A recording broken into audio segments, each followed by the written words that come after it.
जे पर्यंत निजकु कष्ट न होईची से पर्यंत अन्यर कष्ट आमको जना पड़े नाही। दुनिया रे जेते भिड़ बढ़ुची लोक माने सेते एकुटिया होई जाउछंती। जदि सत कहबार अभ्यास रखुछंती तेबे एकुटिया चलिबार साहस मध्य रखंतु।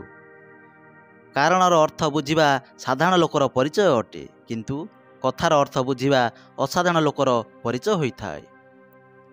कहार कहिबारे जदि किछि भल किंबा खराप होई जाए तेबे संसार रे संपूर्ण भावे स्वर्ग होइजिब किंबा नरक। सेथिपाई यह ध्यान दियो नाही किए कोन कहूछि, बास ताहा कर जहा भल अटे आउ सत्य अटे।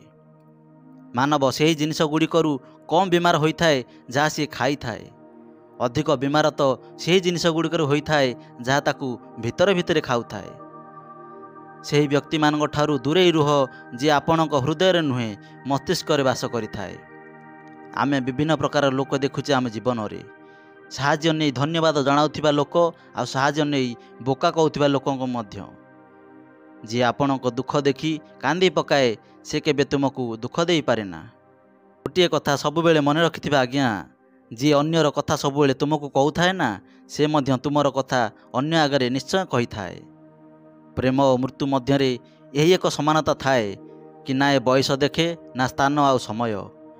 केबे कहा ऊपर आखि बंद करके भरोसा करंतु नाही, कहीं ना ए दुनिया एते मध्य भल नुहे कि आपणक भरोसा को किए बजाय रखि पारिबो। चरित्र सफा एवं उद्देश्य जदि ठीक अछि तेबे ईश्वर आपण को कौनसी ना कौनसी रूप में निश्चय साहाय्य करिवे। अस्त हेउथिबा सूर्य यही कथार प्रतीक अटे कि अंत मध्य बहुत सुंदर होई पारे।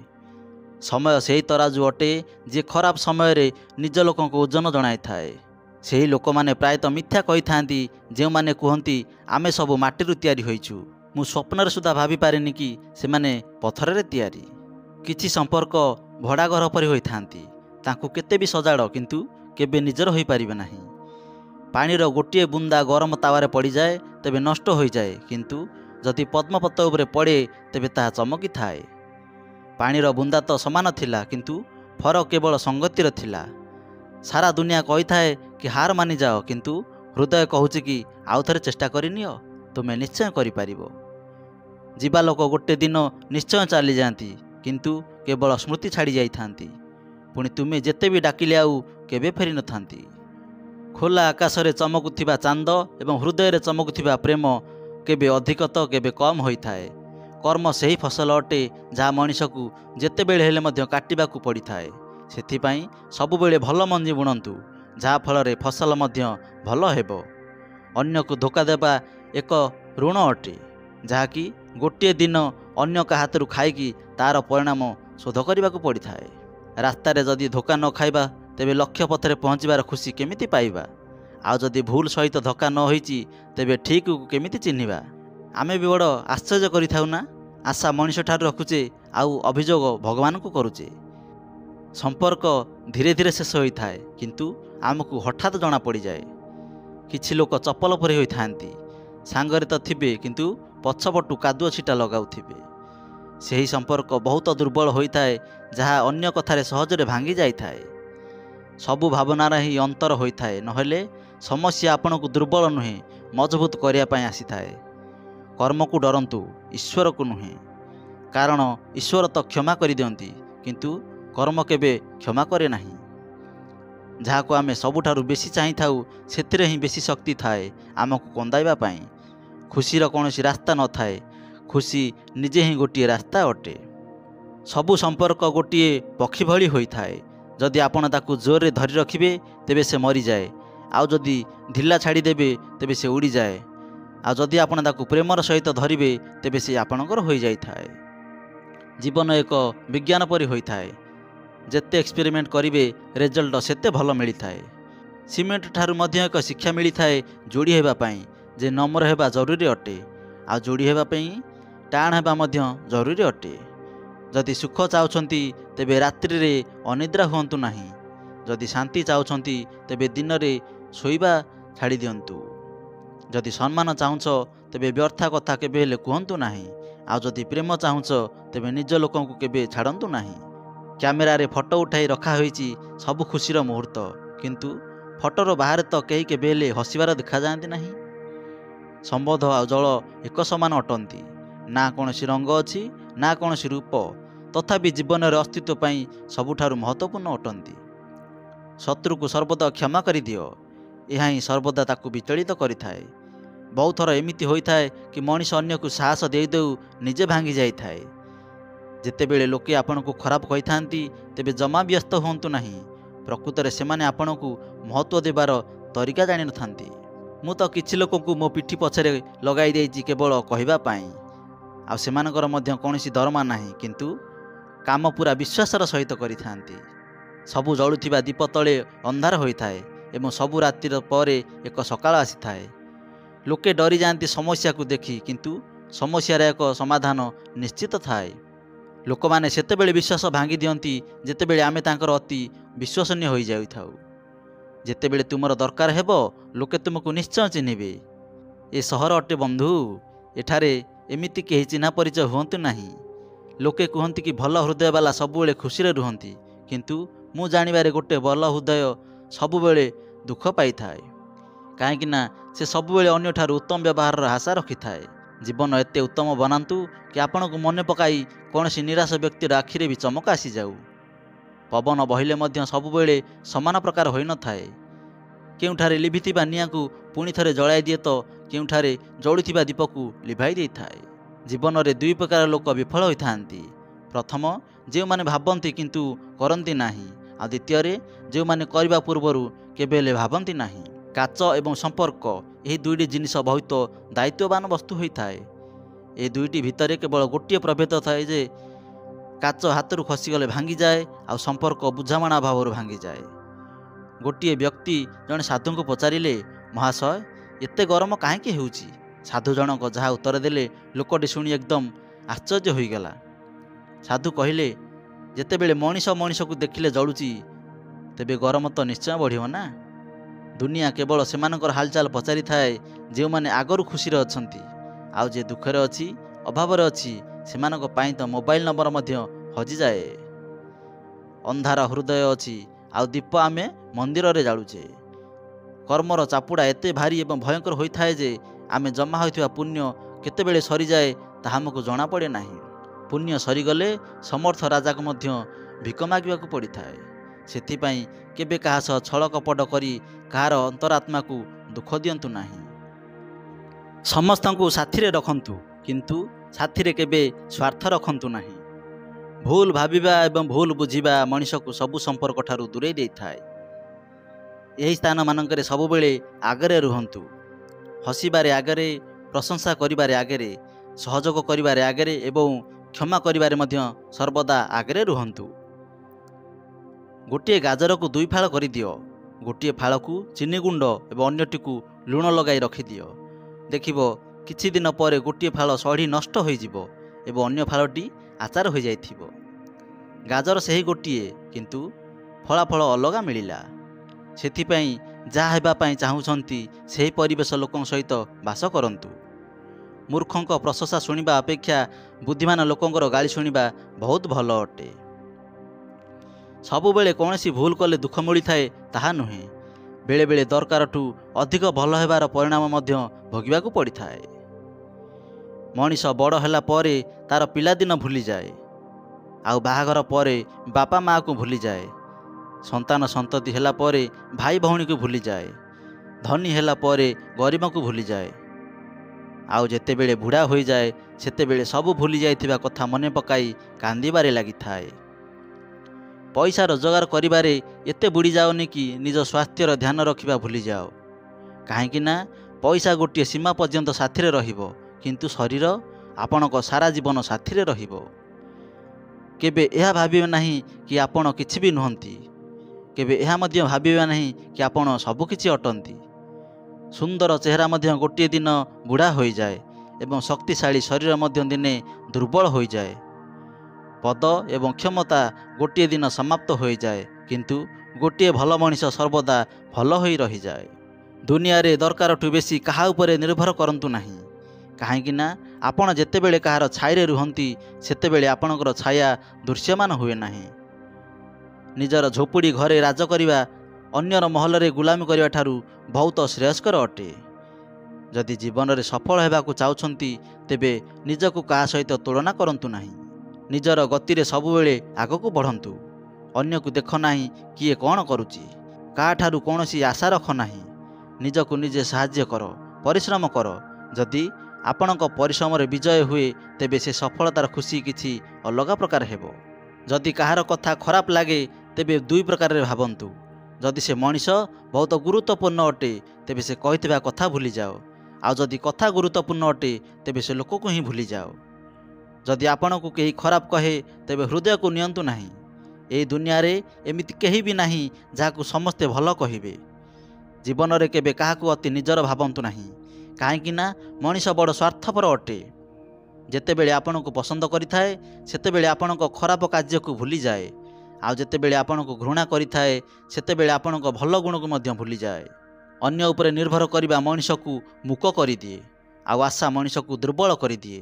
ସେଥିପାଇଁ ନିଜ ବଳରେ ବଞ୍ଚିବା ଆରମ୍ଭ କରନ୍ତୁ, କାହିଁକି ନା ଆପଣଙ୍କ ଠାରୁ ଭଲ ସାଥୀ ଏବଂ ଦରଦୀ ବନ୍ଧୁ ନିଜ ବିନା ଆଉ କେହି ହୋଇପାରିବେ ନାହିଁ।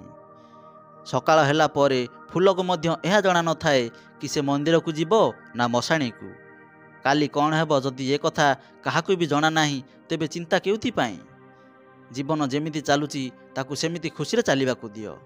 ଯଦି ଲୋକମାନେ ତୁମକୁ ଖରାପ କହିଲେ ତୁମେ ଦୁଃଖୀ ହୋଇଯାଅ ଏବଂ ତୁମକୁ ପ୍ରଶଂସା କଲେ ତୁମେ ଯଦି ଖୁସି ହୋଇଯାଅ, ତେବେ ବୁଝି ନିଅନ୍ତୁ ତୁମେ ତୁମକୁ ଗୋଟିଏ କାଠ କଣ୍ଢାଇ ଭଳି ବନାଇ ସାରିଛ। ତୁମେ ଗୋଟିଏ ଏମିତି କାଠ କଣ୍ଢେଇ ହୋଇଯାଇଛ ଯାହାର ଦୁଃଖ ଏବଂ ସୁଖ ଅନ୍ୟମାନଙ୍କ ହାତରେ ଅଛି।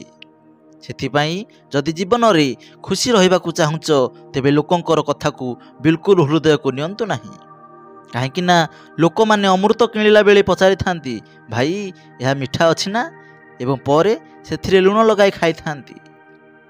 ଲୋକମାନେ ଆପଣଙ୍କ ସାମ୍ନାରେ କହିବେ କି ବାବୁ ଆମେ ଚାହୁଁଛୁ ତୁମେ ବହୁତ ସଫଳତା ପାଅ, କିନ୍ତୁ ଭିତରେ ଭିତରେ ସେମାନେ ବିଲକୁଲ ଏହା ଚାହିଁବେ ନାହିଁ କି ଆପଣ ତାଙ୍କଠାରୁ ଅଧିକ ସଫଳ ହୁଅନ୍ତୁ ବୋଲି। ବନ୍ଧୁଗଣ, କେବେ ଅନ୍ୟକୁ ନିଜ ବିଷୟରେ ଜଣାଇ ନିଜର ସମୟ ବର୍ବାଦ କରନ୍ତୁ ନାହିଁ, କାହିଁକି ନା ଆପଣ ଆପଣଙ୍କ ବିଷୟରେ ଯେତେ କହିଲେ ମଧ୍ୟ ଲୋକମାନେ ସେତିକି ହିଁ ବୁଝିବେ ଯେତିକି ତାଙ୍କର ଔକାତ ଥିବ। ବହୁତ ଲୋକ ଏମିତି କରିଥାନ୍ତି କି ତାଙ୍କର ହୃଦୟରେ ବିଷ ଥିବ କିନ୍ତୁ ମୁହଁରେ ମିଠା ମିଠା କଥା ଏବଂ ପ୍ରେମ ଦେଖାଉଥିବେ। ସେଥିପାଇଁ ନିଜକୁ ଏମିତି ବନାନ୍ତୁ କି ଯିଏ ଯାହା ବି କହୁ ତୁମେ ଖାଲି ଟିକିଏ ହସିଦିଅ।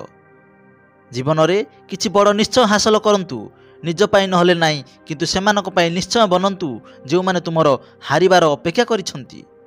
ସେଥିପାଇଁ ନିଜ ଭିତରେ ଥିବା ଶକ୍ତିକୁ ଚିହ୍ନନ୍ତୁ, କାହିଁକି ନା ତୁମର ଦୁର୍ବଳତାକୁ କେହି ବି ସହଜରେ ତ ଖୋଜି ବାହାର କରିଦେବ।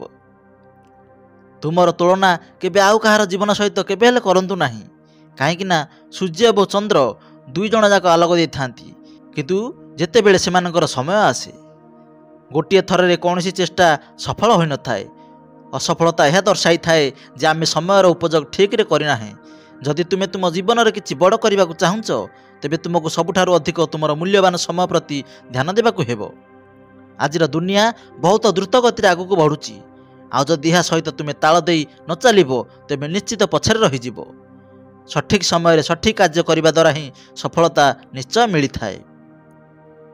କେହି ଜଣେ ଖୁବ୍ ସୁନ୍ଦର କଥାଟିଏ କହିଥିଲେ, ନା ହାରିବା ଜରୁରୀ ଅଟେ ନା ଜିତିବା ଜରୁରୀ ଅଟେ। ଜୀବନ ଗୋଟିଏ ଖେଳ ଅଟେ ବନ୍ଧୁ, ଏହାକୁ ଖେଳିବା ଜରୁରୀ ଅଟେ। ବନ୍ଧୁ, ସଫଳତା ହାତରେ ଲେଖା ନଥାଏ, ଏହା ଲେଖା ଥାଏ ମଥାର ଝାଳରେ। ସେହି ଲୋକ ବହୁତ ଭାଗ୍ୟବାନ ଅଟନ୍ତି ଯେଉଁମାନେ ଠିକ୍ ସମୟରେ ଠିକ୍ କଥା ବୁଝିଯାଆନ୍ତି, କାହିଁକି ନା ପ୍ରାୟତଃ ସମୟ ପୂର୍ବରୁ କେହି ବୁଝିପାରନ୍ତି ନାହିଁ, ଆଉ ଯେତେବେଳେ ବୁଝିପାରନ୍ତି ସେତେବେଳକୁ ସମୟ ହାତରୁ ଚାଲି ଯାଇଥାଏ। କେବେ ଏହା ଭାବନ୍ତୁ ନାହିଁ କି ଆପଣ କିଛି ବି ନୁହନ୍ତି, ଆଉ କେବେ ଏହା ମଧ୍ୟ ଭାବନ୍ତୁ ନାହିଁ କି ଆପଣ ସବୁକିଛି ଅଟନ୍ତି, କିନ୍ତୁ ସବୁବେଳେ ଗୋଟିଏ କଥା ଭାବନ୍ତୁ କି ଆପଣ ଏମିତି ଜଣେ ଅଟନ୍ତି ଯିଏକି ସବୁକିଛି ନିଶ୍ଚୟ କରିପାରିବ। ବନ୍ଧୁଗଣ, ଖାଲି ଆଶା କରି ବସିଲେ କେବେ ଚାଙ୍ଗୁଡ଼ିରେ ଫୁଲ ପଡ଼ିନଥାଏ। ସେଥିପାଇଁ କର୍ମର ଶାଖାକୁ ଦୋହଲାଇବାକୁ ପଡ଼ିଥାଏ। ସେହିପରି ଭାଗ୍ୟକୁ ଦୋଷ ଦେଇ କିଛି ଲାଭ ନାହିଁ। ନିଜର ଭାଗ ପାଇବାକୁ ହେଲେ ନିଜକୁ ଜଳାଇବାକୁ ପଡ଼ିବ। ମନର ଦର୍ପଣ କେବେ ଆପଣଙ୍କୁ ମିଛ କହିବେ ନାହିଁ। ଆପଣଙ୍କ ଜ୍ଞାନ ଆପଣଙ୍କୁ କେବେ ଭୟଭୀତ ହେବାକୁ ଦେବ ନାହିଁ। ଆପଣଙ୍କ ହୃଦୟର ସତ୍ୟତା କେବେ ଆପଣଙ୍କୁ ଦୁର୍ବଳ ହେବାକୁ ଦେବ ନାହିଁ। ଆପଣଙ୍କ ବିଶ୍ୱାସ କେବେ ଆପଣଙ୍କୁ ଦୁଃଖୀ ହେବାକୁ ଦେବ ନାହିଁ, ଏବଂ ଆପଣଙ୍କ କଠିନ ପରିଶ୍ରମ କେବେ ଆପଣଙ୍କୁ ଅସଫଳ ହେବାକୁ ଦେବ ନାହିଁ। ସବୁବେଳେ ଗୋଟିଏ କଥା ନିଶ୍ଚୟ ମନେ ରଖିଥିବେ, ଗୋଟିଏ ଛୋଟ ପରିବର୍ତ୍ତନ ଏକ ବଡ଼ ସଫଳତାର ଶୁଭାରମ୍ଭ ହୋଇଥାଏ। ଯିଏ ବାରମ୍ବାର ଚେଷ୍ଟା କରି ଚାଲିଥାଏ ସେ ହିଁ ଦିନେ ବିଜୟର ହକଦାର ହୋଇଥାଏ। जी गोटे थर ही हार मानिजाए से तार विफलता निजे ही दायी अटे। असफलतार अर्थ यह नुहे जे वर्तमान आपण आउ किछि करि परिबे नाही। असफलतार अर्थ यह हैला जे आपण वर्तमान जाए सफल होई नाहंती। जदि अनुभव हुए कि लक्ष्य पथरे पहुँचवा असंभव बोली तेबे रास्ता बदलांतु, किंतु केबे निजर लक्ष्य को बदलांतु नहीं। तले बसी कहीं आकाश को देखुचु, तोर डेणा खोली आकाश रे उड़ी जा, कहीं ना ये दुनिया केवल उड़ीबा देखा पसंद करे। निजकू एते परफेक्ट भाव में गढ़ कि आपण जहाँ दिन राति परिश्रम करुछंती सी आपणकर टिके झलक देखापी व्याकुल हो उठिबो। जे लोक सचोट हृदय होइथांती समय सेमानंकर कड़ा परीक्षा नहीं थाए। जदि मन उदास अछि तेबे एकुटिया कांदंतु, कहीं ना तुमर लुह पोछिबा पई केही आसीबे नाही। कहा पछरे एमिति पड़ी जांतु नहीं कि तुमर गोड़ अपेक्षा हृदय अधिक थकी जीवो। तुमे ताकू छुई देब आउ सीए तुमर होइजिबो। यह तो केवल कोरोना पाखरे ही संभव थिला। जेतेबेले हृदय दुखरे भांगी पड़े एवं मुहरु कौनसी कथा बाहरे नहीं, सेतेबेले केवल आखि ही सहारा होइथाए। आउ सेतेबेले यह लुहर वर्षा करिथाए। काहाकू प्रेम करिबा बड़ कथा नुहे, किंतु कहार प्रेम पाइबा बहुत बड़ कथा अटे। बेले बेले मनुष्य एते भांगी पड़े जे से कहा साथी कथबार्ता दूरर कथा बंचिबाकू मध्य मन हुए नहीं। दुनिया बहुत बदली गलानी आज्ञा। एटी साधा सरल लोकंकू ये दुनिया बोका बोली भावी थाए। आजिकाली रही लोक माने टिके निजर बोली देखे हुंती आउ या परे बहुत दूर को चली जाती। ए हृदय गोटे भंगा घर भली होई गलानी, जेउठारे किए रहिबाकू पसंद करू नाहंती। आउ ए दुख समय मध्य कटू नाही। सारा राति अपेक्षा कली तार जवाब को, किंतु सकाळ को सब बुझीगली कि जवाब न मिलवा मध्य गोटे जवाब अटे। जे लोक समय आसिले बदली जाती सेमाने केबे निजर होई पारंती नाही। सेही लोक माने मते कहउछंती कि तुमे बदली जाइछ, जे माने प्रकृति रे बदली जाइछंती। जे लोक आगरे गोटे कथा एवं पछरे आउ गोटे कथा कही थाए से लोक ठारू सर्वदा दूरे रुहंतु, कहीं ना एमिति लोक विषधर सर्प ठारू भी बेसी भयंकर होइथांती। ए जीवन आपणकर, याकू निज पाई बंचिबाकू दियंतु। ए जीवन को कहा पछरे बर्बाद कर नाही, जार तुम पाई कौनसी चिंता नहीं। मो निज लोक माने मोर दुख देखि हसुछंती, आ अन्य लोक ठारू मु कौन आशा करिबी। यही कथा अप्रिय अटे किंतु सत्य अटे जे लोकों का आवश्यकता पड़िले कौन सी संपर्क न थाई मध्य सेमाने संपर्क जोड़ी थांती। आ आवश्यकता पूर्ण हो गले तुमको चिन्ह मध्य पारिबे नाही। जीवन यात्रा रे जेतेबेले कठिन समय आसिला सेतेबेले ना केही मो डाक शुणी पारिले, ना केही निजर किछि कामरे आसिले। जे लोक अन्य को कष्ट दियंती से काहेकि यह भाबंती नहीं कि दुईटी आखि मध्य सेमानक पाखेरे अछि, आउ सेथिरे केतेबेले भी लुहर वर्षा होई पारे। मु गर्वरे कहू नाही, किंतु जेउठारे मन भांगी जाई थाए सेठारे जबरदस्ती कथाबार्ता करिवार मोर बिल्कुल इच्छा नाही। जदि मुहरे कहिबार अभ्यास रखुछंती तेबे मुहरे शुणिबार भी अभ्यास रखंतु। शब्दर महत्व तो भावनार ही जଣା पड़ी जाई थाए, नहले स्वागतम तो घरर पा पोछारे भी लिखा होई थाए। जे संपर्क रे प्रत्येक कथार अर्थ बुझाइबाकू पड़े, प्रत्येक कथार कारण दर्शाइबाकू पड़ी थाए, सेमिति संपर्क केबे शांतिर संपर्क होई न पारे। एमिति संपर्क एक बोझ भली होई थाए। ये दुनिया भी केड़े अजब हो गलानी ना। आज भल मनीष हेबा जेतिकी जरूरी नुहे ताठारु बेसी जरूरी हो गलानी भल देखा जिबा। लोक माने कहि थांती कि सच्चा प्रेम हृदय होई थाए, किंतु प्रकृत सत्य यह अटे कि लोक माने चेहरा एवं पैसा देखिकी प्रेमर आरंभ करि थांती। जदि ए दुनिया रे खुशी रहिबार अछि तेबे गोटे कथा निश्चय जानि नियंतु कि तुमे कांदिबा द्वारा एठारे काहाकू किछि फरक पड़िबो नाही। संपर्क जोड़िबा बहुत सहज, किंतु संपर्क को बजाय रखिबा एक तपस्या सहित समान होई थाए। लोक माने सेतेबेले अणदेखा करिथांती जेतेबेले ताकू केही जणे भल मिली जाई थाए, किंबा से निजे जणे भल व्यक्तिर संधान रे थाए। एते भी कहंतु नाही कि लोक माने आपनको चुप हेबाको अपेक्षा करिथिबे। केवल अल्प कहीकि चुप हो जातु, देखिबे लोक माने आपणक कथा को शुणिबा पई व्याकुल हेबे। आपणक सुंदरता जोगु तो आपणकू बहुत प्रेम मिली जिवो, किंतु जीवन रे स्थान तांकू दियंतु जी आपणक दुर्बलता जानि मध्य केबे आपणक सांग छाड़ंती नाही। आजिकाली बेसी भल हेबा मध्य खराब होइथाए। तुमर जी दायित्व नहीं थाए केबे ताकू अणदेखा करंतु नाही। नहेले दिन आसीबो जेउ दिन तुमे अनुभव करिबो जे पत्थर जमा करू करू गोटे हीरा को हरई देली। जीवनर रास्ता केबे तैयारी होइथिबा रास्ता होई न थाए। सेही रास्ता को निजकू तैयारी करने को पड़ी थाए। आउ जी जेपरी रास्ता तैयारी करि थाए ताकू सेही परी लक्ष्य मिली थाए। एकांत सर्वदा आपन को एक महत्वपूर्ण व्यक्ति सहित परिचय कराइबो। आउ से व्यक्ति हेउछंती स्वयं आपण। जेतेबेले मन दुखी होई जाए सेतेबेले निज मन को पचारंतु केतेबेले आउ केउ समय रे दुखी हेबा उचित। मन कहिबो लोक माने मो सहित बहुत खराब करुछंती, सेमानंकु क्षमा मागिबाकू पड़िबो, तांकु बदलिबाकू पड़िबो। होई पारे एमिति न होइथिबो काहेकि ना ताकू यह लागि पारे जे से किछि भूल करिनी। दुख लोक मानकर व्यवहार द्वारा नुहे आपणक भावना द्वारा होई थाए। तेणु निज भावना को बदलांतु, दुख आपे आपे सरीजिबो। प्रशंसार पोल तले स्वार्थर नदी बहु थाए। कौनसी व्यक्ति दुनियार लक्ष्य कथा पछे जानी थाउ, पूरा जगत को भी जानी थाउ, किंतु जदि से निजकू जानी नहीं तेबे से अज्ञानी अटे। जदि आपणकू केही पादरे आड़े चली जाए तेबे बिल्कुल खराब भावंतु नहीं। से वास्तव में आपणक महत्व को जानती नहीं। परिश्रम गोटे सुनार चाबी भली होई थाए, जहाँ गोटे बंद भविष्यतर कबाट मध्य खोली देई थाए।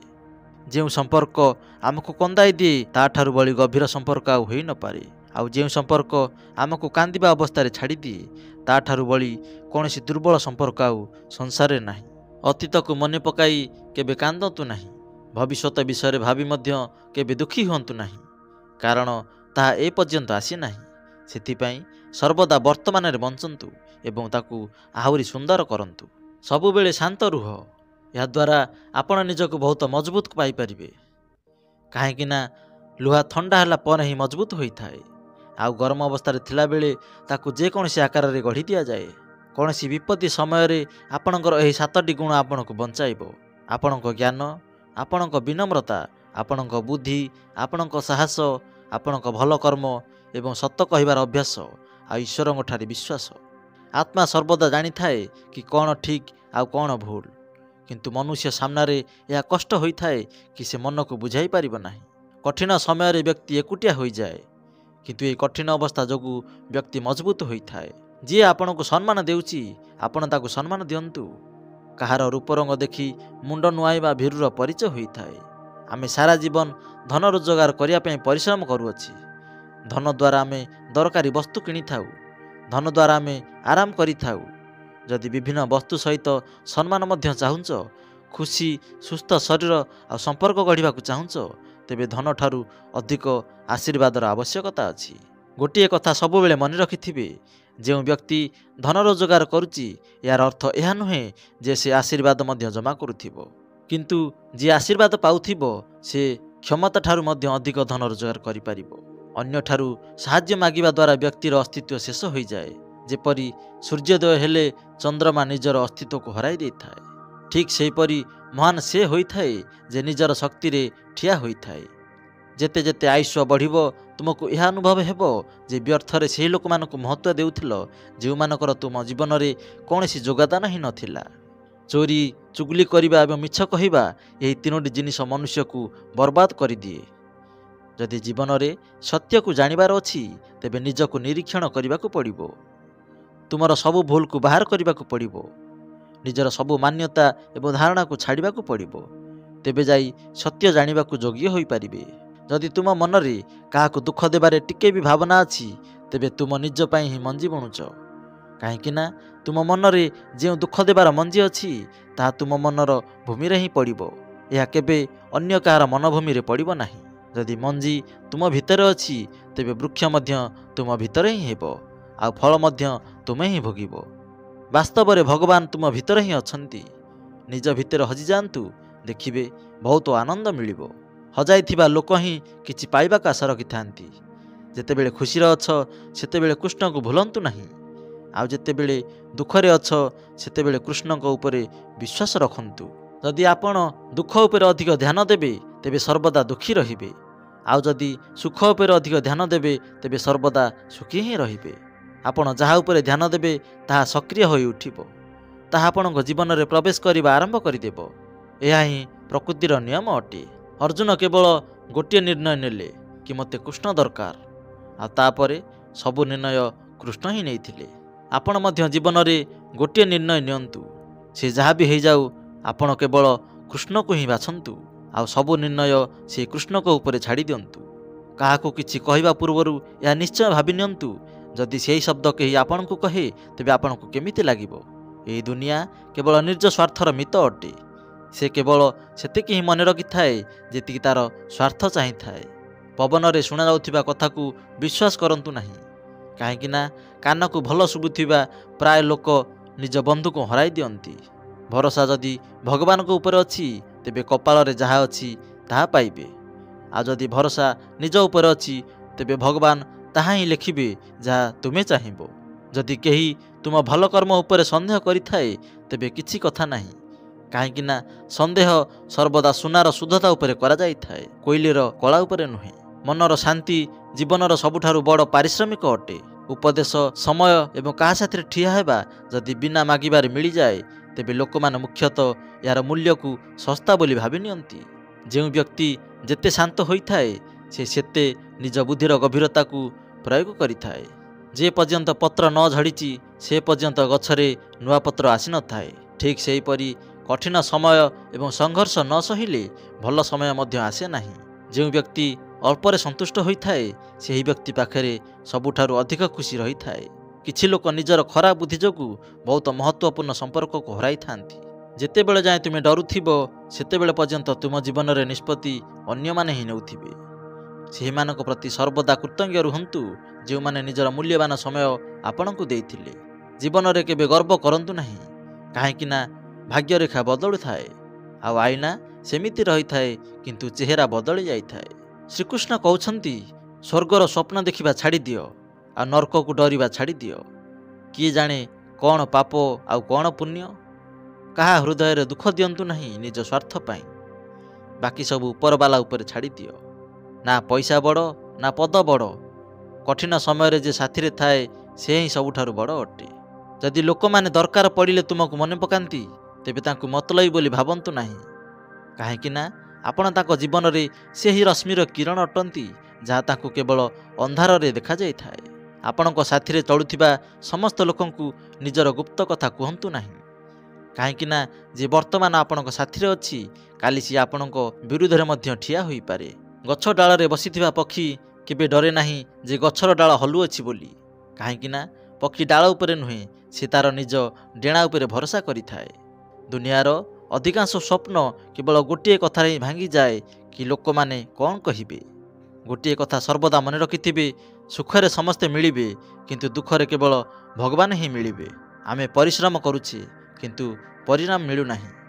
ମନେ ରଖ, ସେ ଯେଉଁଦିନ ଦେବ ସେଦିନ ତୁମେ ସମ୍ଭାଳି ପାରିବନି। ଏବେ ଆପଣଙ୍କ କିଛି ପରିଶ୍ରମ ବାକି ଅଛି, ତାହାକୁ ଜାରି ରଖ। ଈଶ୍ୱରଙ୍କ ପାଇଁ ଖର୍ଚ୍ଚ କରାଯାଇଥିବା କୌଣସି ବସ୍ତୁ ବେକାର ହୋଇନଥାଏ। ସେ ସମୟ ହେଉ, ପଇସା ହେଉ କିମ୍ବା ପରିଶ୍ରମ କିମ୍ବା ସଂକଳ୍ପ। କିଏ ଆମର ମନ୍ଦ ପାଞ୍ଚେ ଏହା ତାର କର୍ମ ଅଟେ, କିନ୍ତୁ ଆମେ କାହାର ମନ୍ଦ କରିବା ନାହିଁ ଏହା ଆମର ଧର୍ମ ଅଟେ। ସୁଖର ଲୋଭ ରଖିବା ଦ୍ୱାରା ମଧ୍ୟ ନୂଆ ଦୁଃଖର ଆରମ୍ଭ ହୋଇଥାଏ। ଲୋକମାନେ କୁହନ୍ତି ଯେ ନିଜ ଲୋକଙ୍କ ପାଖରେ ନଇଁ ଯିବା ଭଲ ଅଟେ, କିନ୍ତୁ ପ୍ରକୃତ ସତ୍ୟ ଏହା ଅଟେ ଯେ ନିଜ ଲୋକ ହୋଇଥାନ୍ତି ସେ କେବେ ହେଲେ ତୁମକୁ ନଇଁବାକୁ ଦିଅନ୍ତି ନାହିଁ। ସରଳ ସ୍ୱଭାବର ବ୍ୟକ୍ତିକୁ କେବେ ଦୁର୍ବଳ ଭାବନ୍ତୁ ନାହିଁ। ସରଳତା ତାର ସଂସ୍କାର ଅଟେ କିନ୍ତୁ ଦୁର୍ବଳତା ନୁହେଁ।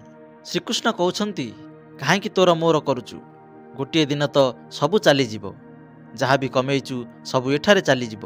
କିଛି ଭଲ କର୍ମ କରିଦିଅ, ତାହା ହିଁ ତୁମ ସାଥିରେ ଯିବ। କାନ୍ଦିଲେ ତ ଲୁହ ବି ପର ହୋଇଯାଏ, କିନ୍ତୁ ହସିଲେ ପର ବି ଆପଣାର ହୋଇଯାଏ। ଆମକୁ ସେହି ସମ୍ପର୍କ ବହୁତ ଭଲ ଲାଗେ ଯେଉଁଥିରେ ମୁଁ ନୁହେଁ ଆମେ ବୋଲି କୁହାଯାଏ। ଜୀବନରେ ଯେବେ ଆମେ ଖରାପ ସମୟରେ ଯାତ୍ରା କରିଥାଉ ସେତେବେଳେ ମନରେ ଏହି ବିଚାର ଆସିଥାଏ କି ପରମାତ୍ମା ମୋର ଦୁଃଖକୁ କାହିଁକି ଦେଖୁନାହାନ୍ତି, ମୋ ଦୁଃଖକୁ କମ୍ କାହିଁକି କରୁନାହାନ୍ତି।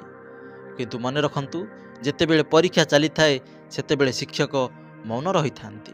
ପ୍ରେମ ବହୁତ ସୁନ୍ଦର ଅନୁଭବ ଅଟେ, ତେଣୁ ସର୍ବଦା ଚେଷ୍ଟା କରନ୍ତୁ ପ୍ରେମ ସର୍ବଦା ଗୋଟିଏ ସୁନ୍ଦର ଚେହେରାକୁ ନୁହେଁ ଗୋଟିଏ ସୁନ୍ଦର ହୃଦୟକୁ କରନ୍ତୁ। ପୁଣି ଆପଣଙ୍କୁ ବୁଝା ପଡ଼ିବ जे जदि जीवन में प्रेम अच्छी तेबे बाकी जिनिस नहेले भी निश्चय चलिबो। किंतु जदि आपण भूल मनीष को प्रेम कर बसिछंती तेबे सुख बदल रे आपणकर प्रत्येक मुहूर्त मरण सह संघर्ष करिवो। आपण प्रेम करी मध्य खुशी रे रही परिबे नाही। तथापि एक आशा रखी बसी थांतु कि गोटे दिन आसीबो आ सब किछि ठीक होई जिवो। प्रेम केबे भूल होई न थाए। आमे मनुष्य माने ही भूल लोकन को प्रेम करी बसुचे। भल कार्य करिवा पई सब समय भल होई थाए। कार्य को काली पई रखिबा किंबा भल समय को अपेक्षा करिबा केवल एक धोखा होई थाए। जहाँ आमे निजकु देई थाउ काहाकु डर लागे कि ईश्वर सब देखुछंती, आउ काहाकु भरोसा थाए कि ईश्वर सब देखुछंती बोली। खराब लोकन सहित मिसिले ही आपण जानि परिबे जे भल लोक केउ प्रकारर।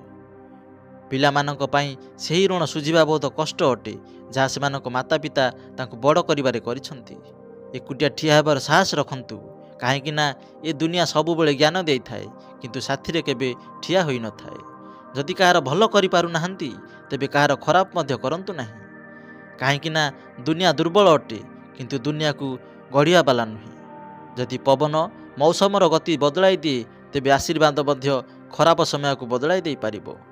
दुख तो आम जीवनर गोटे पार्श्व अटे। जे निजर समस्या उपरे पाद रखिला से निश्चय जीति जाए, आउ जे निज समस्या को मुंडर धरी बुलिला से लुटी जाए। जीवन में बेले बेले बड़ समस्या आम एमिति ही बाहरी जाई थाउ। सेते बेले आमको एमिति लागि थाए कि जेमिति आम साथी रे केही जणे अछि बोली, आउ सेही अदृश्य शक्ति को आमे परमात्मा कहि थाउ। सेति पई मने रखंतु, जेबे दुनिया आपणकर सांग छाड़ी दिए सेते बेले ईश्वर आपणक हाथ धरि नै थांती। केवल सेही जनक सामने मुंड नुआओ, से आउ का पाखरे तुमको नईबाकू देव नाही। भल लोकन सांगरे रुहंतु, काहेकि ना बणियार कचड़ा भी बादाम ठारू अधिक महंगा होई थाए। श्रीकृष्ण कहउछंती, जी आपणक ठीक कथार भूल अर्थ बाहर करिथाए तांकु बुझाई तुमर मूल्यवान समय को बर्बाद कर नाही। गोटे दिन एमिति आसीबो जे दिन अभियोग समय को नुहे आपण निज सहित करिवे कि गोटे सुंदर जीवन आपणक हाथ रे थिला आ आपण ए दुनिया रे हजि जाइथिले।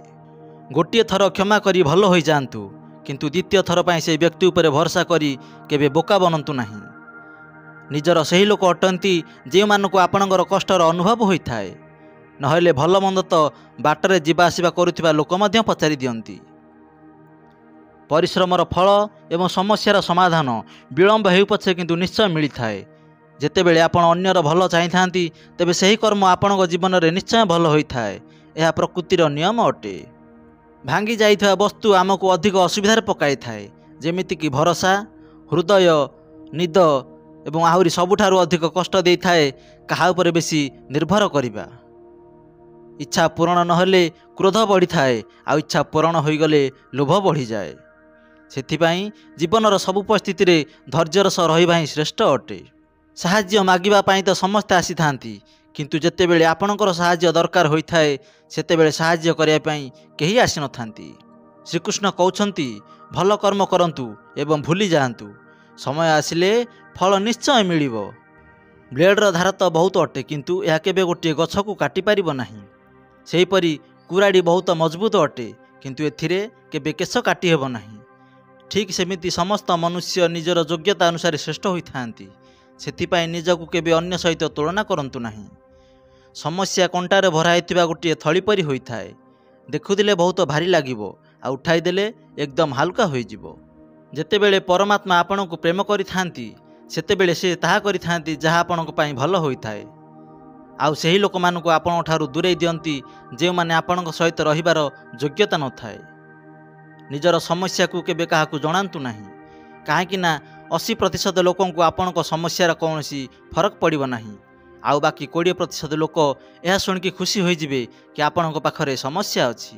श्रीकृष्ण कहउछंती, जदि केही तुमर मूल्य बुझु नाहंती तेबे बिल्कुल निराश हुअंतु नाही, काहेकि ना कचड़ा बेपारी को हीरार महत्व जणा न थाए। मौन एवं हस यह दुईटी शक्तिशाली उपकरण अटे। मौन रहिबा द्वारा बहुत समस्यार समाधान आपे आपे होई जाए, आ हस बहुत समस्या बंचाई दे थाए। कौनसी मनुष्य एमिति बदली जाई न थाए। जीवन में किसी घटना एमिति घटी थाए जहाँकि मनुष्य को बदलिया पाई बाध्य करि थाए। जीवन गोटे थर मिली थाए, यही कथा बिल्कुल भूल अटे। केवल मृत्यु ही गोटे थर मिली थाए, जीवन तो प्रत्येक दिन मिली थाए। श्रीकृष्ण कहउछंती, जी आपण को खराब कहूची ताको कहिबाकू दियो। एमिति छोट काम केवल छोट लोक माने ही करिथांती। केवल धोका देवा ही धोका होई नथाए, का सहित निजर बोली नाटक करबा मध्य बहुत बड़ धोका होइथाए। केबे साहस हरांतु नाही, काहेकि ना तुमको बहुत आगकू जिबार अछि। जे माने कहउथिले ए काम तुम द्वारा हेबो नाही, ताकू भी करिकी देखाइबार अछि।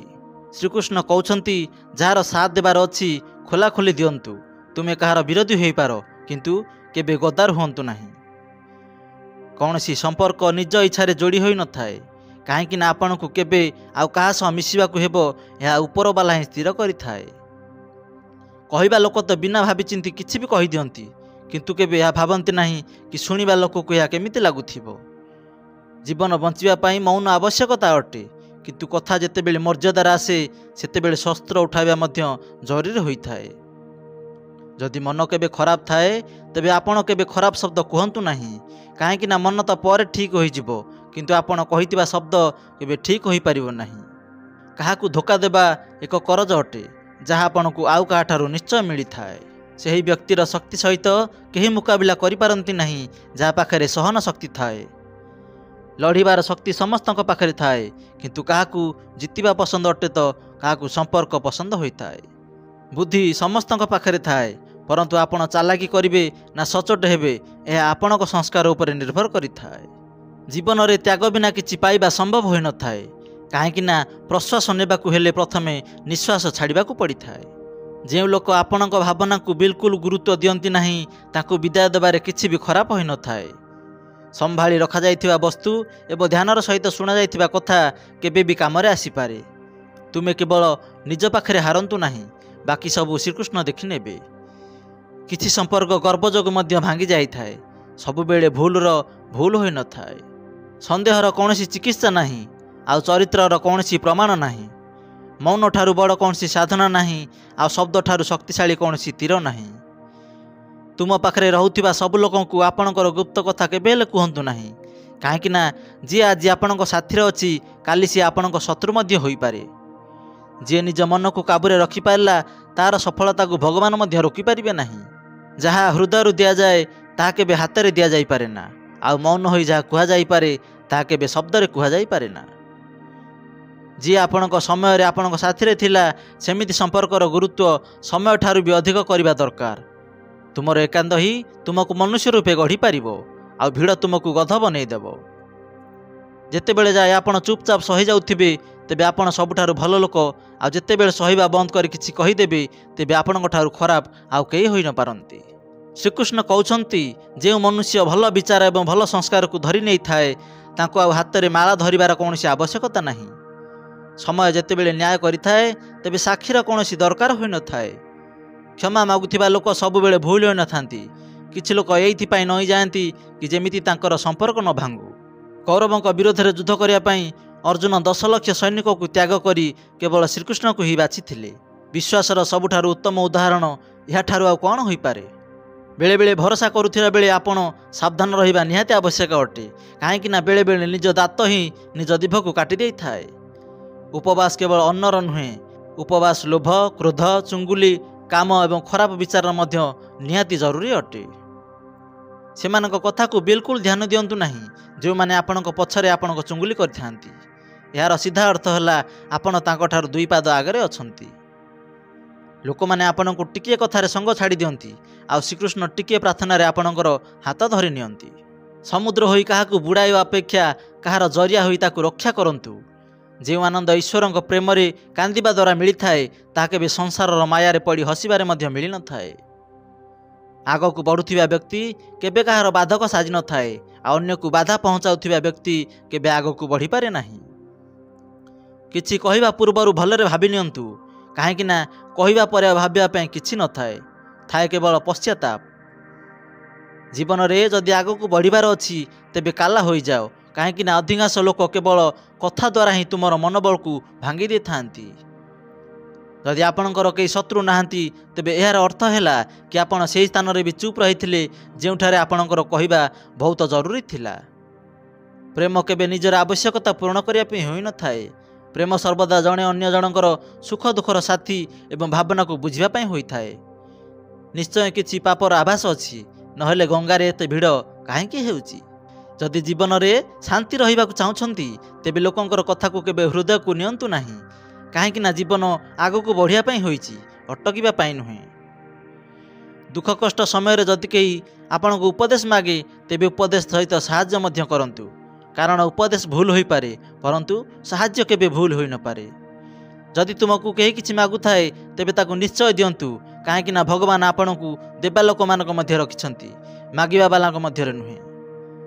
एक कथा अप्रिय अटे किंतु सत्य अटे जे मनुष्यर व्यक्तित्व सेतेबेले चमकी थाए जेतेबेले से निज लोकं ठारू धोखा खाई थाए।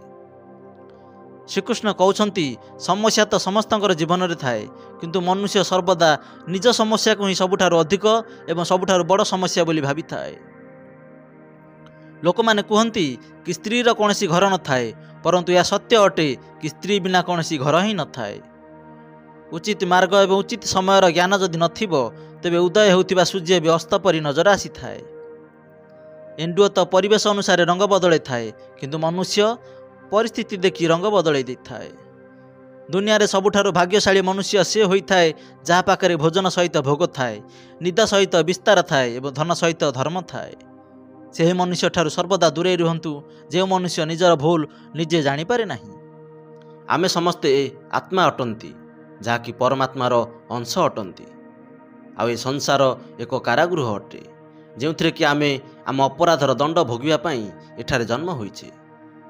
एही जीवन मनुष्य पई एक सुजोग अटे निज अपराधर प्रायश्चित करबा पई। आ एही परीक्षा को उत्तीर्ण होबा पई एकमात्र मार्ग अटे श्रीमद् भागवत गीता।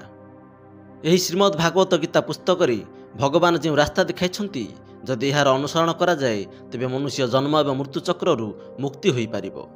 परंतु कलिजुगर प्रत्येक चरण रे मनुष्य जीवन निम्नतम स्तर को जीवारे लागिछि। कलिजुगर आधुनिकीकरण प्रभाव रे सनातन धर्मर महत्व, भगवान अस्तित्व उपर विश्वास एवं संस्कृति केउआड़े लोप पाईगलानी। एही ज्ञान मनुष्य ठारू बहुत दूर हो गलानी। कलिजुगरे मनुष्य निजर स्वार्थ पाई जेकोसी सीमा पर्यंत जाइपारे। भाई निज भाई को हत्या करने को संकोच करूना। माता पिता सम्मान केउआड़े हजिगलानी। धन अर्जन करने लोभरे मनुष्य वास्तविकता को केउआड़े भूलीगलानी। एमिति घोर पापर जुगरे भगवत गीता बिना आउ कौनसी उपाय नहीं। कलिजुगरे एमिति स्थिति हेब जानी याकु ध्यान रे रखी भगवान श्रीकृष्ण प्राय 5000 वर्ष पूर्वे मनुष्यर हित पाई गीतार उपदेश देइथिले। जो व्यक्ति यही कलिजुगरे भगवान को द्वारा दि जाइथिबा उपदेशर पालन करुछंती सेमाने उद्धार मार्ग रे अग्रसर होइथांती। मोट 18 अध्याय एवं 700 श्लोक माध्यम भगवान जीवनर एमिति रहस्य विषय कहिछंती जाहाकु जानिबा परे मनुष्य मन रे एमिति संतुष्टि एवं प्रसन्नता प्राप्ति होइथाए जहा संसारर आ केउठारे मिले नाही। भगवान को केमिति प्राप्त करा जाए एही कथा मध्य भगवत गीता आपनकु शिखाई थाए। जो ज्ञान आम समस्त ठारू दूर अच्छी ताकू पुनः आपण सामना को आने आम ए भिडियो श्रीमद् भागवत गीता सार वर्णना करने को जाऊँ। भगवत गीतार समस्त महत्वपूर्ण तथ्य ए भिडियो माध्यम कहुब। जदि आपण ए पुस्तक को ठीक रे बुझा चाहती तेबे भिडियो को संपूर्ण देखंतु। आत्मा एवं परमात्मा को संबंध कौन अटे, जीवन में मनुष्यर कौन उद्देश्य अच्छी, यही संसार रे मनुष्य कहीं जन्म होता है, भगवत गीतार एमिति कौन अच्छी जहाँकि मनुष्य को भगवान सहित जोग कराई थाए आउ जीवन एवं मृत्यु चक्रु मुक्ति दे थाए। आसंतु ए सबु जानिबा ए गोटे भिडियो माध्यम रे। भगवत गीतार अंतिम श्लोक रे संजय कहउछंती जेउठारे जोगेश्वर श्रीकृष्ण अछंती एवं जेउठारे गांडीव धनुर्धारी अर्जुन अछंती सेठारे श्री विजय विभूति एवं धर्म अछि। महाभारत रे जेतेबेले भगवान श्रीकृष्ण अर्जुन को धर्म विषय बुझाई निज भाई मान को बद्ध करने कहले सेतेबेले अर्जुन कि कर्तव्य विमूढ़ हो गले आउ से युद्ध करने मना करदेले। से कहले जे मु मो निज भाई मान को केमिति मारी पारिबी। सेतेबेले भगवान जीवनर वास्तविकता शिखाइबाकू जाई एवं धर्मर अर्थ शिखाइबाकू जाई अर्जुन को निजर वास्तविक रूप देखाइथिले। एहा परे सत्य जानिबा परे अर्जुन को चक्षु खोलीगला आउ से भगवान श्रीकृष्ण को कहले हे परम जोगी मु केउ प्रकार आपण को चिंतन करिबी आ आपण को केमिति जानिबी, मु आपण को स्मरण केउ केउ रूप रे करिबी। सेतेबेले भगवान श्रीकृष्ण निजर सबुठारु मुख्य वैभवयुक्त रूपर वर्णना कले। भगवान कहउछंती मु समस्तक हृदयर विराजमान परमात्मा अटे, ମୁଁ ସମସ୍ତ ଜୀବଙ୍କ ଆଦି ମଧ୍ୟ ତଥା ଅନ୍ତ ଅଟେ। ମୁଁ ଆଦିତ୍ୟରେ ବିଷ୍ଣୁ, ପ୍ରକାଶରେ ସୂର୍ଯ୍ୟ, ନକ୍ଷତ୍ରରେ ଚନ୍ଦ୍ର, ବେଦରେ ସାମବେଦ, ଦେବତାଙ୍କ ମଧ୍ୟରେ ସ୍ୱର୍ଗର ରାଜା ଇନ୍ଦ୍ର, ଇନ୍ଦ୍ରିୟରେ ମନ ତଥା ସମସ୍ତ ଜୀବଙ୍କ ମଧ୍ୟରେ ଜୀବନ ଶକ୍ତି ଚେତନା ଅଟେ। ମୁଁ ରୁଦ୍ରମାନଙ୍କ ମଧ୍ୟରେ ଶିବ, ଯକ୍ଷ ତଥା ରାକ୍ଷସଙ୍କ ମଧ୍ୟରେ ସମ୍ପତ୍ତିର ଦେବତା କୁବେର, ବଂଶୁକ ମଧ୍ୟରେ ଅଗ୍ନି, ପର୍ବତମାନଙ୍କ ମଧ୍ୟରେ ମେରୁ, ପୁରୋହିତମାନଙ୍କ ମଧ୍ୟରେ ବୃହସ୍ପତି, ସେନାନାୟକଙ୍କ ମଧ୍ୟରେ କାର୍ତ୍ତିକେୟ ଏବଂ ଜଳାଶୟରେ ସମୁଦ୍ର ଅଟେ। ମହର୍ଷି ମଧ୍ୟରେ ଭୃଗୁ, ବାଣୀ ମଧ୍ୟରେ ଓମ୍କାର, ଯଜ୍ଞରେ କୀର୍ତ୍ତନ ଅଥବା ଜପ, ସମସ୍ତ ଅଞ୍ଚଳ ମଧ୍ୟରେ ହିମାଳୟ, ଦେବର୍ଷିରେ ନାରଦ, ଗନ୍ଧର୍ବ ମଧ୍ୟରେ ଚିତ୍ରରଥ, ଆଉ ସିଦ୍ଧ ପୁରୁଷରେ କପିଳମୁନି ଅଟେ। ମୁଁ ଘୋଡ଼ା ମଧ୍ୟରେ ଉଚ୍ଚଶ୍ରବା, ଗଜ ମଧ୍ୟରେ ଐରାବତ, ମନୁଷ୍ୟ ମଧ୍ୟରେ ରାଜା, ହତିଆରରେ ବଜ୍ର, କାଇ ମଧ୍ୟରେ ସୁରଭି, ସନ୍ତତି ଉତ୍ପତ୍ତି କାରଣରୁ ପ୍ରେମର ଦେବତା କାମଦେବ, ଆଉ ସର୍ପ ମଧ୍ୟରେ ବାସୁକୀ ଅଟେ। ମୁଁ ନାଗ ମଧ୍ୟରେ ଅନନ୍ତ ନାଗ, ଜଳଚରରେ ବରୁଣଦେବ, ପିତରରେ ଅରଣ୍ୟା, ନିୟମ ନିର୍ବାହକରେ ମୃତ୍ୟୁରାଜ ଯମ, ଦୈତ୍ୟରେ ଭକ୍ତରାଜ ପ୍ରହ୍ଲାଦ, ଦମନ କରିବା ବାଲା ମଧ୍ୟରେ କାଳ, ପଶୁ ମଧ୍ୟରେ ସିଂହ ତଥା ପକ୍ଷୀ ମଧ୍ୟରେ ଗରୁଡ଼ ଅଟେ। ସମସ୍ତ ପବିତ୍ର କରିବା ମଧ୍ୟରେ ବାୟୁ, ଶସ୍ତ୍ରଧାରୀ ମଧ୍ୟରେ ରାମ, ମାଛ ମଧ୍ୟରେ ମଗର, ନଦୀମାନଙ୍କ ମଧ୍ୟରେ ଗଙ୍ଗା, ସମସ୍ତ ବିଦ୍ୟାରେ ଆଧ୍ୟାତ୍ମ ବିଦ୍ୟା ଏବଂ ତର୍କଶାସ୍ତ୍ରରେ ନିର୍ଣ୍ଣାୟକ ସତ୍ୟ ଅଟେ। ଅକ୍ଷରରେ ଆକାର, ସମାସ ମଧ୍ୟରେ ଦ୍ୱନ୍ଦ୍ୱ, ମୁଁ ଶାଶ୍ୱତ କାଳ ଅଟେ। ସ୍ରଷ୍ଟାରେ ବ୍ରହ୍ମା, ସର୍ବଭକ୍ଷୀ ମୃତ୍ୟୁ, ଆଉ ମୁଁ ହିଁ ସମସ୍ତଙ୍କୁ ଉତ୍ପନ୍ନ କରିବା ବାଲା ଅଟେ। ସବୁ ମାସ ମଧ୍ୟରେ ମାର୍ଗଶିର, ଋତୁ ମଧ୍ୟରେ ପୁଷ୍ପ ଖେଳାଉଥିବା ବସନ୍ତ ଋତୁ, ଛଳନା ମଧ୍ୟରେ ଜୁଆ, ତେଜସ୍ୱୀଙ୍କ ମଧ୍ୟରେ ତେଜ ଅଟେ। ରହସ୍ୟ ମଧ୍ୟରେ ମୌନ, ଆଉ ବୁଦ୍ଧିମାନଙ୍କ ମଧ୍ୟରେ ଜ୍ଞାନ ଅଟେ। ଯାହା କିଛି ବି ଏହି ସଂସାରରେ ବ୍ୟାପ୍ତ ଅଛି ତାହା କେବଳ ମୋର ଗୋଟିଏ ହେଲେ ଅଂଶ ଅଟେ। ମୁଁ ସମଗ୍ର ସୃଷ୍ଟିର ଜନକ ବୀଜ ଅଟେ। କୌଣସି ଚର କିମ୍ବା ଅଚର ପ୍ରାଣୀ ମୋ ବିନା ରହିପାରିବ ନାହିଁ। ସାରା ଐଶ୍ୱର୍ଯ୍ୟ, ସୌନ୍ଦର୍ଯ୍ୟ ତଥା ତେଜସ୍ୱୀ ସୃଷ୍ଟି ମୋର ତେଜର ପୁଲିଙ୍ଗରୁ ହିଁ ଉଦ୍ଭୂତ ଅଟେ। ମୁଁ କେବଳ ଅଂଶ ମାତ୍ରରୁ ହିଁ ସମ୍ପୂର୍ଣ୍ଣ ବ୍ରହ୍ମାଣ୍ଡରେ ବ୍ୟାପ୍ତ ହୋଇ ଏହାକୁ ଧାରଣ କରିଥାଏ। ପ୍ରତ୍ୟେକ ସ୍ଥାନରେ କେବଳ ମୁଁ ଆଉ ମୁଁ ହିଁ ଅଛି। ମୋର ଇଚ୍ଛା ବିନା ପତ୍ରଟିଏ ବି ହଲିବ ନାହିଁ। ସମସ୍ତଙ୍କ ଉତ୍ପତ୍ତି ମୋ ଠାରୁ ହିଁ ହୋଇଥାଏ। ଶେଷରେ ମୋ ଠାରେ ହିଁ ସବୁକିଛି ବିଲୀନ ହୋଇଯାଏ। ଏସବୁ ଶୁଣି ଅର୍ଜୁନ ବିନତି କରି କହିଲେ, ପ୍ରଭୁ, ମୁଁ ଦେଖିବାକୁ ଚାହୁଁଛି କି ଆପଣଙ୍କ ଏହି ଦୃଶ୍ୟ ଜଗତର କେଉଁ ଭାବରେ ପ୍ରବିଷ୍ଟ ହୋଇଛି। ମୁଁ ଆପଣଙ୍କ ବିଶ୍ୱରୂପକୁ ଦର୍ଶନ କରିବାକୁ ଚାହୁଁଛି ପ୍ରଭୁ। ଏହାପରେ ଭଗବାନ ଶ୍ରୀକୃଷ୍ଣ ଅର୍ଜୁନଙ୍କୁ ନିଜର ବିଶ୍ୱରୂପ ଦର୍ଶନ କରିବା ପାଇଁ ଦିବ୍ୟ ଚକ୍ଷୁ ପ୍ରଦାନ କଲେ। ଅର୍ଜୁନ ଏହି ବିଶ୍ୱରୂପରେ ଅସଂଖ୍ୟ ମୁଖ୍ୟ, ଅସଂଖ୍ୟ ନେତ୍ର ତଥା ଅସଂଖ୍ୟ ଆଶ୍ଚର୍ଯ୍ୟମୟ ରୂପକୁ ଦେଖିଲେ। ଏହି ରୂପ ଅନେକ ଦୈବ୍ୟ ଅଳଙ୍କାରରେ ଆଭୂଷଣ ହୋଇଥିଲେ, ଆଉ ଅନେକ ଦୈବ୍ୟ ହତିଆର ଧାରଣ କରିଥିଲେ। ଭଗବାନଙ୍କ ଏହି ସ୍ୱରୂପ ଆଶ୍ଚର୍ଯ୍ୟଚକିତ କରିଦେବା ଭଳି ତେଜମୟ ଏବଂ ଅସୀମ ବ୍ୟାପ୍ତ ଥିଲା। ଏହି ପ୍ରକାରେ ଅର୍ଜୁନ ଭଗବାନଙ୍କର ଏହି ବିଶ୍ୱରୂପକୁ ଗୋଟିଏ ସ୍ଥାନରେ ହିଁ ହଜାର ଭାବରେ ବିଭକ୍ତ ହୋଇଥିବା ବ୍ରହ୍ମାଣ୍ଡର ଏହି ଅନନ୍ତ ଅଂଶକୁ ଦର୍ଶନ କଲେ। ଅର୍ଜୁନ ହାତ ଯୋଡ଼ି ଭଗବାନଙ୍କୁ ପ୍ରାର୍ଥନା କଲେ ଆଉ କହିଲେ, ମୁଁ ଆପଣଙ୍କ ଶରୀରରେ ସମସ୍ତ ଦେବତା ତଥା ଅନ୍ୟ ବିବିଧ ଜୀବଙ୍କୁ ଏକା ସାଙ୍ଗରେ ଦର୍ଶନ କରୁଛି। ମୁଁ ପଦ୍ମ ଫୁଲ ଉପରେ ବିରାଜିତ ବ୍ରହ୍ମା, ଶିବ, ସମସ୍ତ ଋଷି ଏବଂ ଦିବ୍ୟ ସର୍ପମାନଙ୍କୁ ମଧ୍ୟ ଦେଖିପାରୁଛି। ମୁଁ ଆପଣଙ୍କ ଶରୀରରେ ଅସଂଖ୍ୟ ହାତ, ପିଠି ଏବଂ ମୁଖ ଗୁଡ଼ିକୁ ଦେଖିପାରୁଛି, ଯାହାର କୌଣସି ଅନ୍ତ ନାହିଁ। ଆପଣଙ୍କର ନା ଅନ୍ତ ଦେଖାଯାଉଛି, ନା ମଧ୍ୟ, ନା ଆଦି। ଆପଣ ହିଁ ପରମ ଅଟନ୍ତି। ଆପଣ ହିଁ ବ୍ରହ୍ମାଣ୍ଡର ପରମ ଆଧାର ଅଟନ୍ତି। ଆପଣ ଅବ୍ୟୟ ତଥା ପୁରାଣ ପୁରୁଷ ଅଟନ୍ତି। ଆପଣ ହିଁ ସନାତନ ଧର୍ମର ପାଳକ ଅଟନ୍ତି। ଆପଣଙ୍କର ଯଶ ଅନନ୍ତ ଅଟେ। ହେ ଯୋଗେଶ୍ୱର, ଆପଣଙ୍କର ଅସଂଖ୍ୟ ବାହୁ ଅଟେ। ସୂର୍ଯ୍ୟ ତଥା ଚନ୍ଦ୍ରମା ଆପଣଙ୍କର ଆଖି ଅଟନ୍ତି। ମୁଁ ଆପଣଙ୍କ ମୁହଁରୁ ପ୍ରଜ୍ୱଳିତ ଅଗ୍ନି ବାହାରୁଥିବାର ଏବଂ ଆପଣଙ୍କ ତେଜରେ ସମ୍ପୂର୍ଣ୍ଣ ବ୍ରହ୍ମାଣ୍ଡକୁ ଜଳୁଥିବାର ଦେଖୁଅଛି। ଭଗବତ ଗୀତାରେ ଭଗବାନ କହୁଛନ୍ତି, ଯଦି ମୋ ଶରଣରେ ଆସିବାକୁ ଚାହୁଁଛ ତେବେ ଏହି ଜୀବନକୁ ମୋ ଭକ୍ତିରେ ଉପଯୋଗ କର। ମୋର ଭକ୍ତି ଶରୀର ମାଧ୍ୟମରେ ନୁହେଁ, ତୁମେ ଆତ୍ମା ମାଧ୍ୟମରେ କରିପାରିବ। ଯେପରି ଶରୀରକୁ ସୁସ୍ଥ ରଖିବା ପାଇଁ ଖାଦ୍ୟର ଆବଶ୍ୟକତା ରହିଛି, ଠିକ୍ ସେହିପରି ଆତ୍ମାକୁ ସୁସ୍ଥ ରଖିବା ପାଇଁ ମୋ ଭକ୍ତିର ଆବଶ୍ୟକତା ରହିଛି। ଯେ ପର୍ଯ୍ୟନ୍ତ ତୁମେ ଏହି ଭ୍ରମରେ ରହିବ କି ତୁମେ ଏକ ଶରୀର ଅଟ, ସେ ପର୍ଯ୍ୟନ୍ତ ତୁମେ ମୋ ପାଖରେ ପହଞ୍ଚି ପାରିବ ନାହିଁ। ଯେତେବେଳେ ତୁମକୁ ଏହି ଜ୍ଞାନ ହୋଇଯିବ ଯେ ତୁମେ ଏକ ଶରୀର ନୁହଁ, ଏକ ଆତ୍ମା ବୋଲି, ସେତେବେଳେ ତୁମେ ମୋ ଦ୍ୱାରା ଦିଆଯାଇଥିବା ଏହି ଜ୍ଞାନ ଅର୍ଜନ କରିପାରିବ ଆଉ ମୋର ଭକ୍ତି କରିବାରେ ଯୋଗ୍ୟ ହୋଇପାରିବ। ସେତେବେଳେ ତୁମେ ମୋ ଶରଣକୁ ଆସିବା ପାଇଁ କେହି ଅଟକାଇ ପାରିବେ ନାହିଁ। ଏହି ସଂସାରରେ ତୁମେ ଯାହା ବି କିଛି ଦେଖୁଛ, ଛୁଉଁଛ, ଖାଉଛ, ଅନୁଭବ କରୁଛ, ସେସବୁ ମୋର ହିଁ ରଚନା ଅଟେ। ପରନ୍ତୁ ମୁଁ ସ୍ୱୟଂ ସେ ସବୁଠାରୁ ବହୁ ଦୂରରେ ଥାଏ। ଏହି ସଂସାରରେ ତୁମେ ଇନ୍ଦ୍ରିୟ ମାଧ୍ୟମରେ ଯାହା କିଛି ଅନୁଭବ କରୁଛ, ସେଥିରେ ଆତ୍ମାର କୌଣସି ସମ୍ବନ୍ଧ ନଥାଏ। ଭଗବାନ କହୁଛନ୍ତି, ଆତ୍ମାକୁ କେହି ମାରିପାରିବେ ନାହିଁ। ଏହି ସନ୍ଦର୍ଭରେ ଭଗବତ ଗୀତାରେ ଗୋଟିଏ ଶ୍ଲୋକ ଅଛି, ନୈନମ୍ ଛିନ୍ଦତି ଶସ୍ତ୍ରାଣୀ ନୈନମ୍ ଦହତି ପାବକଃ। न चैतन क्लेदन्त्यापो न शशयति मारुतः। अर्थात यह आत्मा को शस्त्र द्वारा कटा जाई परिबो नाही, याकू अग्नि जलाई परिबो नाही, ना याकू जल बुड़ाई परिबो, ना याकू वायु सुखाई परिबो। भगवत गीतारे भगवान कहते मनुष्य जीवन एक एमिति सुजोग जहाँकि व्यक्ति निज आत्मा को परमात्मा सहित विलीन करिपारिबो, आउ यह केवल भक्ति द्वारा ही संभव अटे। सेथिमे कहुଯାଇଛି जे मनुष्य जन्म अति सौभाग्यर कथा अटे। 84 लाख जोनिरे जन्म नेबा परे मनुष्य जन्म प्राप्त होता है।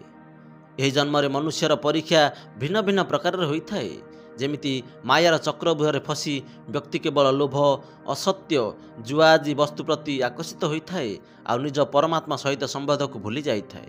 आत्मार परमात्मा सहित संबंध स्थायी अटे। समस्त सांसारिक संबंध जेमितिक माता पिता, भाई भौणी, पति पत्नी, संतान एवं अन्य संबंध अस्थायी अटे। अर्थात यह केवल गोटे जन्म पर्यंत सीमित थाए। जेमिति आत्मा अन्य शरीर धारण करिथाए सेमिति सबु संबंध बदली जाइथाए। भगवान कहउछन्ति आत्मार स्वभाव सच्चित आनंद अटे, अर्थात सदैव आनंदित रहिबा। आत्मा ए दुनियार सुख दुखरे प्रभावित हुए नहीं। मनुष्य जीवनर 4 गोटी स्तंभ धर्म, अर्थ, काम एवं मोक्षर ज्ञान जो व्यक्ति को हो जाए ताको संसार में मुक्ति मिलवा निश्चित अटे। धर्मर अर्थ भगवान भगवत गीतार विस्तृत रूप से वर्णना करिसेंति। हिंदू, मुस्लिम, सिख, ईसाई ए सबु धर्म नुहे। मनुष्य कर्म करने समय केमिति जीवन अतिबाहित करिबो, जीवनर सदुपयोग केमिति करिबो, शास्त्र रे उल्लेखनीय नियम पालन करी जीवन व्यतीत करबा ही धर्म अटे। अर्थर संबंध हैला एही संसार रे आत्मा निज अस्तित्वर अर्थ बुझिबा दरकार। एही संसार रे रही मध्य समस्त संपर्क बजाय रखी कर्तव्य करी सांसारिक जीवन रे सुख भोग करी एही जीवन रूपी पदार्थ को पालन करी निजको परमात्मा को सहित जोड़िबा पई चेष्टा करिबा उचित। तृतीय स्तंभ हैला काम। भगवान श्रीकृष्ण गीतारे कहते प्रत्येक मनुष्य काम, क्रोध, लोभ, ईर्षा एवं अहंकार द्वारा पीड़ित अटे। मनुष्य को यही सब मानसिक स्थिति गुड़ी को नियंत्रण रखी जीवन यापन करने उचित। कहीं यही सब भावना द्वारा प्रभावित होई मनुष्य केबे भी परमात्मा शरण में जापर नहीं। चतुर्थ स्तंभ है मोक्ष। जे पर्यंत मनुष्य निज इच्छार त्याग करिब नहीं से पर्यंत मोक्षर द्वार में पहुँचवा असंभव अटे। भगवत गीतारे भगवान कहउछन्ति मनुष्यर इच्छा ही तार संसार को आसीबार सबुठारु बड़ कारण अटे। जदि मनुष्य इच्छा, लोभ, अहम आदि को त्याग करी एक सादासीधा जीवन व्यतीत करिबो आ समस्त नियम पालन करी मो भक्ति रे लीन होइजिबो तेबे आत्मा को मोक्ष अवश्य प्राप्त हेबो। परंतु यह पूर्वरु निजर पाप एवं पुण्य अनुसार आत्मा को स्वर्ग एवं नरक भोगिବାକୁ पड़िथाए। जदि कौन आत्मा स्वर्ग आड़ को आसक्ति हो उठे एवं सेठाकार भव्यता देखि विचलित हो उठे तेबे ताकु सेठारे रहिबाकु पड़िथाए। आउ सेही जन्म रे तार मोक्षर द्वार बंद हो जाए एवं पुनश्च मुक्ति पाई एक नुआ शरीर धारण करी आत्मा समस्त कार्य पुणी थरे करबाकु पड़िथाए। जेउठारे मध्य किछि लोभ बा इच्छा जन्म नेला सेठारे समस्त परिश्रमर पानी फाटी जाइथाए। आउ पुणी थरे जन्म नहीं परमात्मा को पाखरे पहुँचबार रास्ता खोजिबाकु पड़िथाए। जे पर्यंत आत्मा निज अस्तित्व को चिन्हि पारे नहीं से पर्यंत ताकु कर्म अनुसार नुआ नुआ शरीर धारण करबाकु पड़िथाए। भगवत गीतारे कर्मयोग, भक्ति योग, राजयोग एवं ज्ञान योगर वर्णना करा जाइछि। जेतेबेले मनुष्य शरीर द्वारा कर्म करी परमात्मा को सहित योग करिथाए तेबे ताहाकु कर्मयोग कुहाଯାଏ। कर्मयोगरे व्यक्ति सर्वदा परमात्मा को द्वारा कुहाଯାଇଥିବା नियम को पालन करी कर्म करिथाए आउ परोपकार करी जीवन अतिबाहित करिथाए। भगवान कहउछन्ति जदि कौनसी व्यक्ति मते समर्पण करिथाए तेबे मु ताकु प्रसन्नतार सहित स्वीकार करिथाए आउ ताकु मो शरण रे नैथाए। भगवान को प्रति एभली समर्पण को भक्ति योग कुहाଯାए। गीतारे भगवान कहते जदि कौनसी मनुष्य ध्यानर सहित स्तर में पहुँची जाए जेउठार से समस्त चक्र को सीधा करी कुंडली को जागृत करिपारे तेबे से परमात्मा सहित योग करिपारे। याकू राजयोग कुहाଯାए। जेतेबेले मनुष्य को निज अस्तित्व विषय जानिबा पई जिज्ञासा होइथाए आ से आध्यात्मिक अभ्यासर ज्ञान को प्राप्त करिथाए आ पुणी परमात्मा सहित निजको योग करिथाए ताहाको ज्ञान योग कुहाଯାए। तेणु भगवत गीता मनुष्य जीवनर जो रहस्यर वर्णना करुची ताहाको बुझी जीवन को सार्थक करबा उचित। जदि आपनको भगवत गीता सारर यह प्रसंग पसंद आसीची तेबे आपणक बंधु मानक सहित यहाकू निश्चय शेयर करंतु। ଯାହାଦ୍ୱାରା ଏହି ସଂସାରରେ ଉପସ୍ଥିତ ଥିବା ସମସ୍ତ ଆତ୍ମା ନିଜ ବାସ୍ତବିକ ରୂପକୁ ବୁଝି ପରମାତ୍ମାଙ୍କଠାରେ ବିଲୀନ ହେବାରେ ଚେଷ୍ଟାରେ ଲାଗି ପଡ଼ନ୍ତୁ। ଆଉ ଏହି ଜୀବନ ମୃତ୍ୟୁ ଚକ୍ରରୁ ବାହାରି ସର୍ବଦା ଭଗବାନଙ୍କ ଶରଣରେ ରୁହନ୍ତୁ। ଯଦି ଆପଣଙ୍କୁ ଏହି ଭିଡ଼ିଓ ଭଲ ଲାଗିଥିବ ତେବେ ଭିଡ଼ିଓକୁ ଗୋଟେ ଲାଇକ୍ କରିବା ସହିତ ଯଦି ଆମ ଚ୍ୟାନେଲକୁ ପ୍ରଥମ ଥର ଦେଖୁଥିବେ ତେବେ ସବସ୍କ୍ରାଇବ୍ କରିବା ପାଇଁ ଜମାରୁ ଭୁଲିବେନି। ପୁଣି ଦେଖାହେବ ଆଉ ଏକ ସୁନ୍ଦର ଜ୍ଞାନବର୍ତ୍ତକ ଭିଡ଼ିଓ ମାଧ୍ୟମରେ। ସେ ପର୍ଯ୍ୟନ୍ତ ଦେଖୁଥାନ୍ତୁ ଚିନ୍ତନ ଟିଭି। ଜୟ ଶ୍ରୀକୃଷ୍ଣ।